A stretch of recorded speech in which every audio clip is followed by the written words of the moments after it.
Sengivala ngelinye ilanga ngikhuluma nomunye udade wayesanda ukushada uthi kimi mfundisi kwathi ngelinye ilanga ngihlalele nje ngikhamisele ekamereni ngezwe nge-strawberry sesingena emlonyeni uthi mangithi ngiyabheka sifako umyeni wami ngizothi kwena namhlanje mntaka baba mhlawumbe ukaze wangenelwa i-strawberry emlonyeni ngizothi bukhamisa la ukhona siyeza i-strawberry sakho ibukhamisa mntaka baba sizongena i-strawberry ngoba kunomvuzo ekukhamiseni awusoze walikhamisela ise ukhamisa sebehleka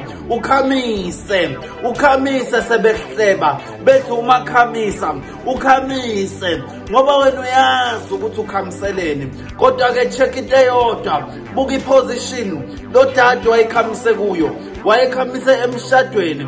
ngoba emshadweni kunesiqiniseko sokuthi singangena i-strawberry emlonyeni akulindi ukuthi kuze kube i-Valentine ngizothi buka iposition okhamise kuyo namhlanje buka umakhaloni wakho ukuthi ukhamisephi namhlanje ukhamisephi ngempela ukhamisephi isho wena ukhamisephi